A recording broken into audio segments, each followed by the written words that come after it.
Well, again, welcome this morning, and we're glad that you're all here. We have some kind of fun news and exciting news and a lot of opportunities that we're going to share. We first start an announcement that on April 13th is going to be my first mayor's job fair that will be held at the River Center. We're working with Iowa Works, and a little bit about why that is, and we're going to introduce Christine in just a moment. But, we talked a lot about in the community where sometimes kids, there's some challenges potentially, and it's not about just getting kids off the street. It's giving kids an opportunity, a sense of hope, and new opportunities that they can share. So this is one of those, because I think many kids want a job, want some more education, and want some hope. And this is what this is all about. And our colleagues at Iowa Works are partnering with us to do that. And I'd like to introduce Christine Caves, who's going to tell you a little bit more from their perspective, then I'll wrap it up at the end. Christine. Thank you, Mayor. Really happy and excited to be here. I'm Christine Caves. I am an employment and training counselor with the Iowa Works office here in Davenport. I have been advocating this past year quite strongly to stakeholders in the community promoting our federal Workforce Innovation and Opportunities Act funding, which is designed to help youth age 16 to 24 who have barriers get a first-time job or work experience, but also help them with funding to pay for continued post-secondary education and training in a career or technical field. It's exciting, it's a great program, but what I've found in all of my conversations is stakeholders want to know, how can we help youth find employment, that first-time job, that first experience to gain basic work habits and work skills. And that's when Iowa Works decided, let's go talk to the city of Davenport and the mayor's office to coordinate the annual youth job fair. What a great opportunity to match employers in the area. Again, giving those youth an opportunity to find that first-time job, gain basic work habits and skills, and then develop a partnership with Iowa Works for continued, coordination of events moving forward. So this is an important partnership. We're excited about the potential for this event. We're excited to serve youth on both sides of the river and businesses on both sides of the river as well. So, Mayor, thank you for this opportunity. Christine and Mark, thank you both for being here today, both with Iowa Works. This is exactly what we should be doing, finding ways and not just talking about kids having challenges, but finding ways to deal with those challenges as we move forward. So thank you, Christine, Mark, and Iowa Works for what you're doing. We hope to have 25 or more different employers that will be at the event on the 13th. It's the last day of school before a spring Easter weekend, so it gives an opportunity to kids have a very positive message going into that weekend. And I think it's opportunities not only because of Iowa Works, but we're going to talk a little bit more as we move forward on some other initiatives that really talk about, as you said, apprenticeship programs and whatever. There's a variety of things that we'll be able to do. Our next thing I want to bring you update on is I won't be here at City Council meeting on Wednesday. I will be at the Mayor's Institute on City Design in Charleston, South Carolina. And as I've done a little bit of more homework on what this is going to be, it's really great because I'm bringing there's 8 mayors that have been selected from around the United States. This is fortunately at no cost to the city. This is one that they're bringing us in and having this discussion about various design projects in our own communities. There are 8 mayors that will be attending, and I'm bringing along our riverfront and that whole project of development of our riverfront. That's going to be the project that I'm going to be bringing. But as I looked at my colleagues, mayors that will be attending, from example, San Bernardino, California, Juneau, Alaska, Olympia, Washington, Alexandria, Virginia, as an example, just to name a few of them, half of those, a little over half, 5 of us have waterfront or river projects. Some oceanfront, some riverfront, and some lakefront. As an example, the expanded waterfront Parks and Marina in Alexandria, Virginia. There's another one in Columbus, Indiana on riverfront expansion area that they're working on. In Juneau, Alaska, seasonal cruise development and that whole industry. And then lastly, Olympia, Washington, they have sea level rise and how they're dealing a master plan with that. So those are just a few of those, and then including ours. So 5 of the 8 mayors will have waterfront-related initiatives, development programs. We're going to share ours, all of us. The rest of those are downtown developments, so they really fit in very well. I'm excited to be part of that because obviously our riverfront is our iconic part of our community, and it's really something that we treasure, and we want to look at other communities and how they're dealing with their riverfronts and waterfronts and how we can move that forward. So we're excited about that. I'll give you an update when we get back of the results of that, but I think it's an opportunity for us to get some outside, a lot of great planners, city developers, funding sources will all be discussed of how we can make these things work. So that's one thing we're looking forward to, and I'm excited to be able to represent Davenport. And I think because of the city that we have, that's one of the reasons we were chosen, because they know that we have a great iconic riverfront and we do a lot of things really well, and we have some plans for the future. We're going to share those with these individuals, other mayors, and the developers that are there. So we're excited about that, and I'll be gone Wednesday, Thursday, Friday, and I'll be back on Saturday morning.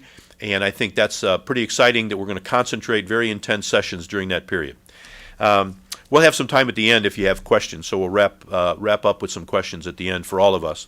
I wanted to give a little bit of a recap on the Mississippi River Cities and Towns Initiative that I attended a couple of weeks ago in Washington, D.C. We did a little bit of background on that, but it's really about built and natural infrastructure. Obviously, we've heard a lot nationally about infrastructure being a priority of the current administration. So how does that fit? What are those items that fit into that might have relevance to us here in Davenport? First of all, pre-disaster mitigation. Obviously, flood control, flood management is one, but how do we deal with an ongoing infrastructure that deals with that? Secondly is clean water and drinking water, both for manufacturing but also as drinking water. I didn't realize until I went to that there's over 20 million people that get their daily drinking water from the Mississippi. So obviously keeping that river clean and well maintained is extremely important as well. Commerce is another big issue, and obviously all the infrastructure along the Mississippi from locks and dams, the navigable waters, but not only the movement of transportation through and down the Mississippi, but also the ecosystem related to that, and how do those tie together. As an example, with commerce, 60% of all the corn and soybeans are transported on the Mississippi. And when you think about that, that's an important part of what we do in this country, but more importantly, what we do in Davenport and in Iowa. So that's an important part of making sure we maintain those very important assets that we have related to transportation on the Mississippi. And then the other two is recreation. You've seen, and I met with, while I was in Washington, D.C., with the American Steamboat Company representatives and the Viking Cruise Line Company about some of their plans. And they see a tremendous growth happening on the Mississippi and in American waterways. And as their comment was, why would we have people, a lot of Americans, go to Europe to get on those waterways? They think there's a lot of Europeans, as well as other Americans, who want to get on our major waterway here, which is the Mississippi. People from all over the world identify the Mississippi River through literature, through history, and through lore and stories of the importance of the Mississippi, but this is an opportunity for people to see that. So recreation, infrastructure, commerce, all those things were discussed. We provided to the President's senior advisor for infrastructure a very concise plan of not necessarily how more money could be spent, but how the current money can be wisely utilized to be able to deal with initiatives and all those. We met with the EPA, we met with Corps of Engineers, we met with, again, the President's staff in the White House, but in addition to that, we met with individuals throughout the government, both elected officials and staff, that really deal in this particular area. And it's from mayors that were there from literally Sun Cloud, Minnesota, all the way down to southern Louisiana, mayors along that whole route. 20 of us were there at the meeting, but we represented 75 mayors along the Mississippi. So that was a very positive initiative. And one of the things we found out in our riverfront plans, which I'll lead into next, but one of the things is we have the area above the railroad tracks or north of the railroad tracks, the area south of the railroad tracks at the base of the Sky Bridge. But then the area, a third element that we're really not concentrating on right now, is the area into the Mississippi. This, the Mississippi River Cities and Towns Initiative talked about ways of other communities dealing with that transition as well. So that's something in the future that's not part of our current plans, but that would be ideas that potentially could be funding to help us not only do our riverfront, but also more effectively tie in river cruises and traveling, but also tying into the river as a whole, working with the Corps of Engineers. Then a little bit about our riverfront as an update. As you know, we've been talking about it for some time. We're looking at a clean palette for the Mississippi riverfront for us at the end of, which we like to call Main Street Landing. Both the Mississippi River, the cruise boat, the riverboat is gone, and there are plans. It looks like there's final negotiations with the casino company to sell both the barge and the porte-cochere to deal with both of those. It's scheduled to be done by the end of the month. I think it'll be pretty close to that. They're working on final details, but we'll keep you apprised of that as we move forward. But it looks like that will be, in fact, what we wanted it to be, a clean palette. And you already know some of the things we've been doing. The old dock was removed. All of that area was literally, the parking area was eliminated. It's been grass. All the grass has been put on to be a beautiful riverfront. But then the area north of the railroad tracks, there has been parking lots and whatever. Some of those, we have plans in place for building basically not only an area for craft fairs and activities, but maybe potentially a place for food trucks and whatever. One of those 4 sections above the railroad tracks, north of the railroad tracks. Some parking remain, and potentially looking at sculpture gardens as part of that as well. Kind of mobile activities that you can do. The area south of the railroad tracks, that's going to be a joint venture with the Levy Commission, the Parks Advisory Board, both the Design Review Board and Historic Preservation coming together as a community. I know there's been some discussions about those organizations. We're going to be moving those together and getting, not together in a group, but getting them all together to, in fact, that we can look at the future. But the idea is this is a community venture. So we want all the members of the community to have an opportunity to look at all the new activities that we're going to do. I think it's important to understand that the discussions we've had really look a positive way to bring everyone together and to maintain the organizations that we have, the entities that we have, and then bringing them together to, in fact, look into the future of what that could be. The plan is to take this message out into the community, let everybody participate, and it'll definitely be fully vetted in the community of whatever we do south of the railroad tracks at the base of this sky bridge. So that's one side of that. The other one I wanted to share a little bit of information on is the recent RISE grant that we just received.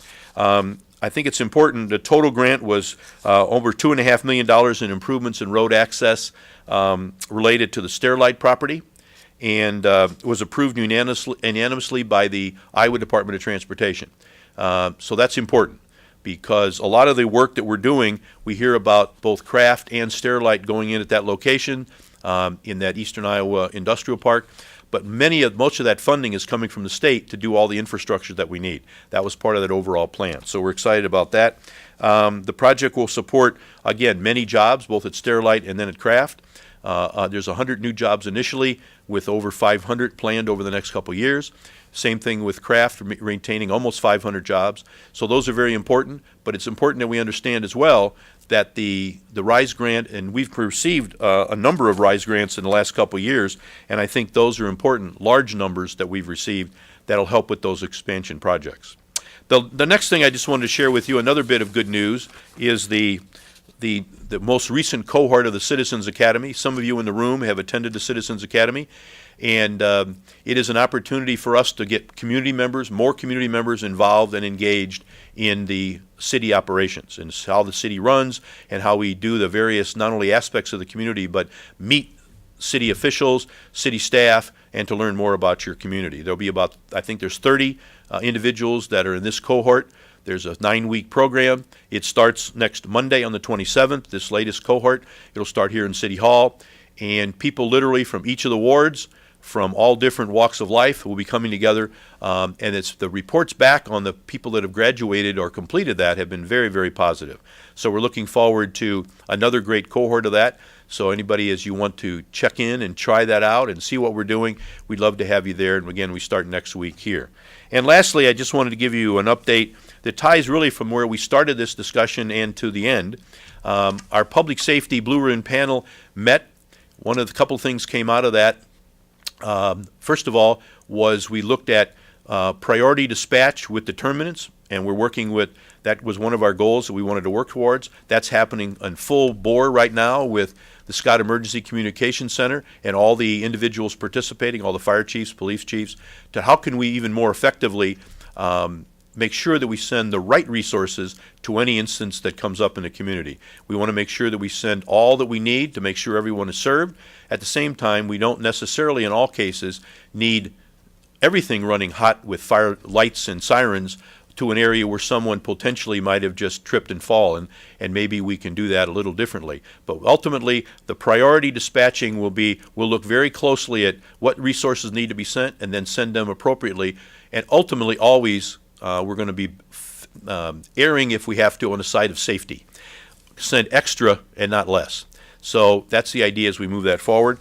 But also the Blue Ribbon Public Safety, we came up with the idea of also an operations study. How can police and fire and all our entities come together to be more efficient? Both of our chiefs, both Chief Sikorsky and Chief Washburn, both of them wholeheartedly endorsed this process. And April 1st is when we're going to start that initiative. They'll be in town. A group that has been engaged to be able to do that will come to town and review all of our processes and procedures. And we have two, I want to make sure we're clear, we have two accredited fire departments that are literally identified as some of the top in the country. And I think that's one of the reasons they are identified and have exhibited themselves as being tops in the country, is because they're willing to go and look at how can we even be better than we are now. So that's what that process is as well. So overall, that gives you an overview. I think it's all good stuff and kind of exciting, and we want to give you an opportunity to potentially ask some questions. So if anybody has any questions, and if you want, Christine and Mark can come up again too, if there's any questions related to the job fair. But I think it's important as we talk about, just in summary, we've said before that if there's a public safety issue, and that's important to everybody, and that's one of the reasons I ended with the public safety Blue Ribbon panel and our process moving forward. If someone does something inappropriate or illegal in the community, they get arrested. And if it's young people, they get arrested. The issue is, it's not a matter about arresting people, it's about giving them sense of hope, jobs, opportunity, and education. And again, that's what we did that's what we're doing with the job fair and with Iowa Works. So as an overview, that kind of gives us some background information on a variety of topics, and wanted to basically ask if any of you have any questions. Yes, ma'am. Any chance you're getting close to announcing that groundbreaking date for the Starlight project? It's still not exactly right yet. They're working on the finals. It could be within the next month and a half to 2 months, but we're still waiting on the details of that. So we're getting close. And that'll be something we'll be excitedly being able to include all of you in that process. But again, all these steps going along the way. This was one of the steps, getting the RISE grant, getting approval by the Iowa Department of Transportation, the support of the Iowa Economic Development group as well. All of those were very important steps in this process. So we're moving it along and make sure they're ready to go as soon as they're ready to put a shovel in the ground. Other questions? Where did you say the job fair was going to be held? It's going to be held at the River Center on April 13th, and it runs from 3 to 6 p.m. So the kids can go to school that day, then after school to 3 o'clock, and it'll run from 3 to 6 p.m. And they can still go to events in the evening. If they have various services or activity they want to go to, they'll still have plenty of time to do that as well. Yes, ma'am. What kind of employers will be at the job fair? Well, a lot of them, it'll be literally a diverse group. Christine can give you maybe some specifics, but we're looking at that first job opportunity. Are there some retail? Are there some fast food? Yep, for the summer job kind of things, and maybe a little bit of some of the other ones we're working on. Yeah, we're targeting the job fair to students who are in high school. So you're going to have some 14, 15, 16-year-old youth. And we've got some retail, food service. We're very thankful that City of Davenport Park and Rec is going to be represented. Some other neighboring communities have actually volunteered to come over to the event as well. And then we're going to expose some of our youth who may be graduating, those 18-year-olds or 19-year-olds who did pick up maybe a short-term certification in as a CNA. We'll have opportunities for them to talk to employers who are marketing those jobs that are looking for youth with that short-term training credential. So I think we'll have skilled trades represented. So we're really trying to make a really great variety for the youth to come get exposed to, but certainly looking for those jobs where they can make some money this summer. Great. Thank you. I think, again, having the trades groups there with potential for apprenticeships down the road, so they get a sense of that early. The idea of CNA, I know the City of Rock Island is going to have involvement as well, so it's not just the Davenport Parks and Rec and Davenport initiatives, but really from throughout the Quad Cities. And again, that's another good example of us coming together, collaborating, and maybe others that will be involved as well. We still anticipate maybe another 10 vendors coming before we actually have the event on the 13th. Other questions about any of the initiatives? Yes, ma'am. Can you reiterate, not only as mayor, but with your own work background, why it's important to focus on youth in the community? Well, obviously, kids in our community are the future of this community, and that's extremely important. Again, as a father of 4 and a grandfather of 10, I know that importance every day, and education is extremely important. That's why we collaborate so strongly with our school system. Work opportunities are important. Give the kids a sense of accomplishment, that they have some hope about a job in the future, and learn work habits. I think that's extremely important, which transfers over to just lifestyle in general. And I think also the sense that we can make some money on our own and build some self-confidence is extremely important as well. Many of us can remember our first jobs, and I think that's important. Uniquely, I was able to have a job at an outdoor theater when I was in high school, and I worked as a stagehand, helped building equipment and stuff, which was a great job, big outdoor theater in St. Louis.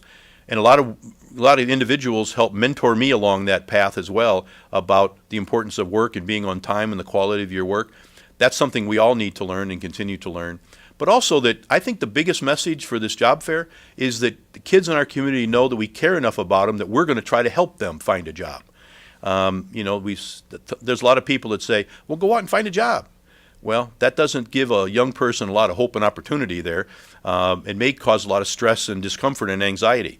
So we're going to try to cut that part out and have an opportunity where kids can come, meet people, learn from people who really want you to be engaged, and reach out to them in that part. So I think it's all a matter of let's put our money where our mouth is here.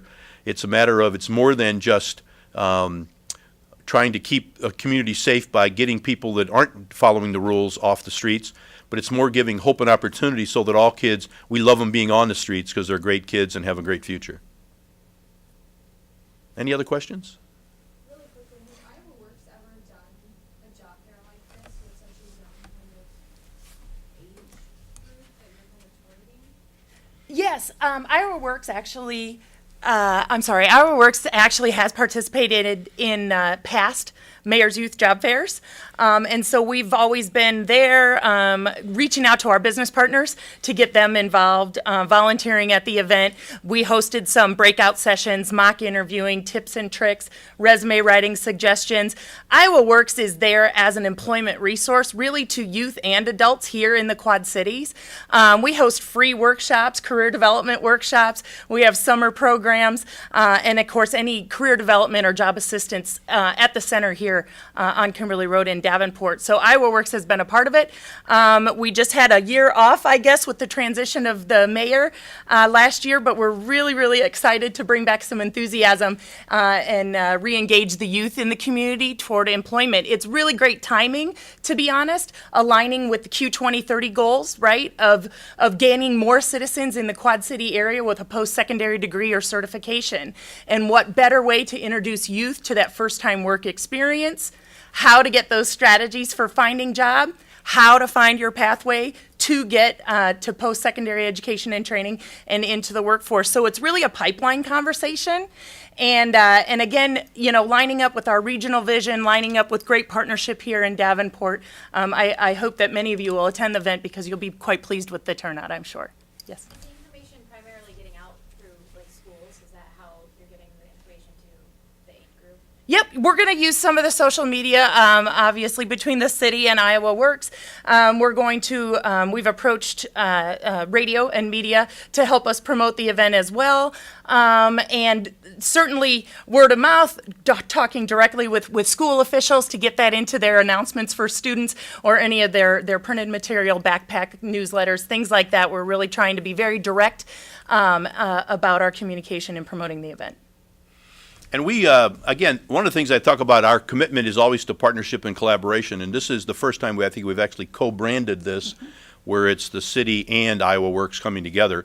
I think that's important in bringing entities together to do something good for our community, which is really important. And we, you're helping us get the word out, which is great. But we'll be anywhere we need to be to help promote this, whether it be a school or an event or a segment on one of your media outlets. We'd be more than happy and actually excited about being involved in that, because this is an opportunity, and I get to speak at a lot of schools. We're obviously sharing it there, and a lot of other groups, and we'll share that information at all those different opportunities that we have. Great. Any other questions on any of the topics, for that matter, that you might have? Great. Well, thank you all very much for being here, and if there's any question, we'll stay around for a few minutes after we're finished here. Thank you all very much for coming.